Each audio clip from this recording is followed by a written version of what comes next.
muscular control, no overwhelming feelings of rage. No! A normal amount of rage! You do revert back to Gen form when you sleep. Was the air horn really necessary? For comedy, absolutely. This is a multi-year journey you're about to embark on.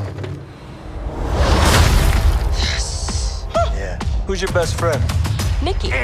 Spandex. Spandex is your best friend. Being a Hulk asks for balance. If you want to go back to your life as a lawyer, I respect that. He doesn't mean that. Miss Walters, we answer to a higher power. Our universe is on the edge of a precipice.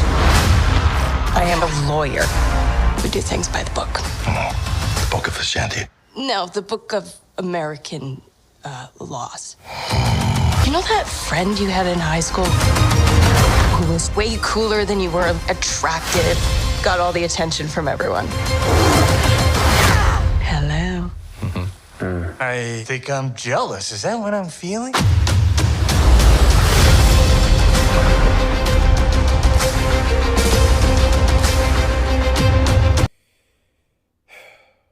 Okay, so I saw She-Hulk a few days ago, the final episode, and I've been following this series, well, this season, the whole way. All right? It can be interested, but I'm lightweight disappointed. Lightweight. Here's why.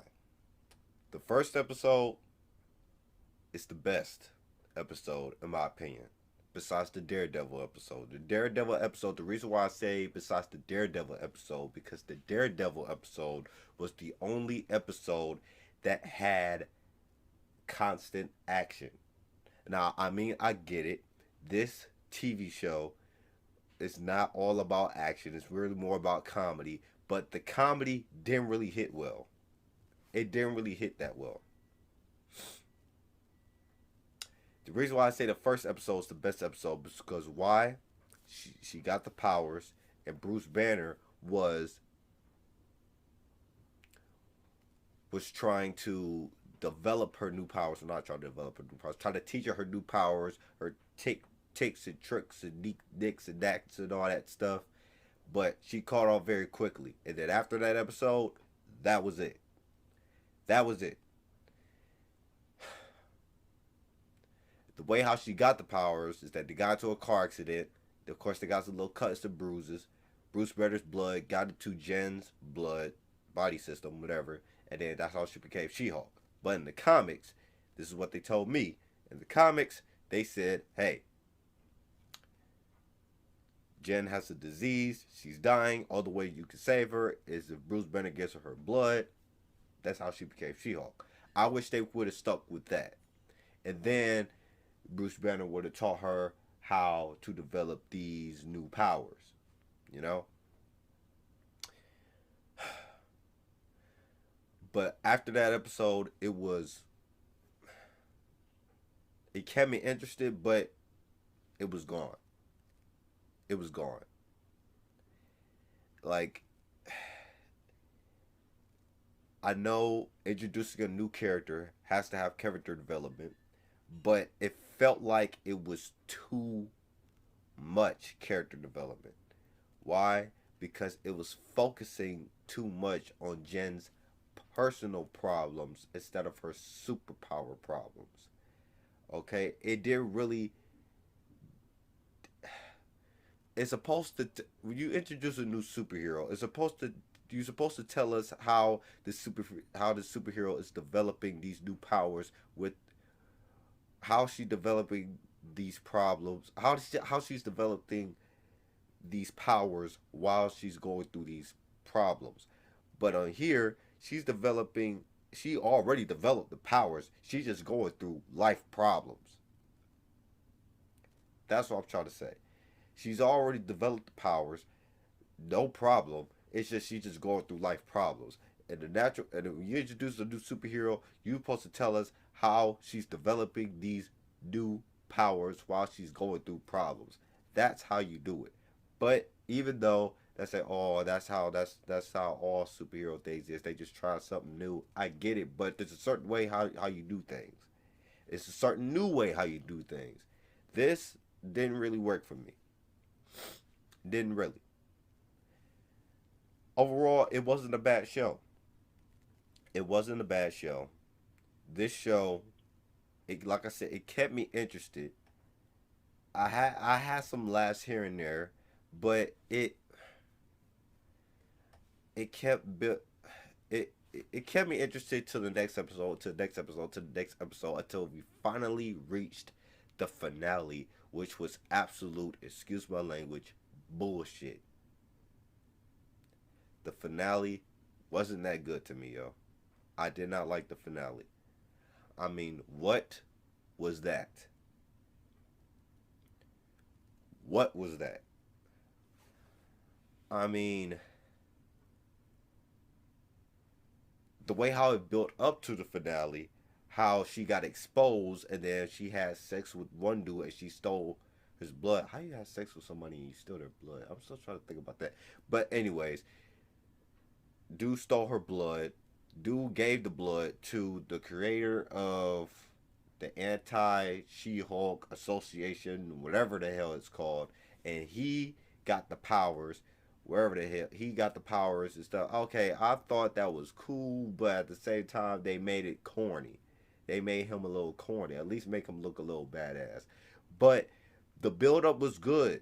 She got exposed, and she's trying to find the person who did this, and we thought that person who slept with Jen was going to be the super villain. That's who I thought who should have been the super villain, in my opinion. The person who slept with Jen and stole her blood. You dissed and you exposed her. You done some shit like that. That lets me know. That tells me you an evil dude, and you got something in store. But we got a bullshitting ass society, sorority, anti-She-Hulk, whatever the hell it is, and he got the powers. He didn't do the dirty work. He looked bullshitting as hell, and all types of timelines came out of nowhere. Then She-Hulk really broke the fourth wall. She went into Marvel Studios production, and this is what I thought would have been dope. She said, "I want to see Kevin." Okay, we would have saw Kevin? No, we saw a robot. I thought we would have saw Kevin Feige. That would have been dope. That would have saved the episode if we would have saw Kevin Feige in the last She-Hulk episode. If we would have saw Kevin Feige, I thought that would have been really, really good.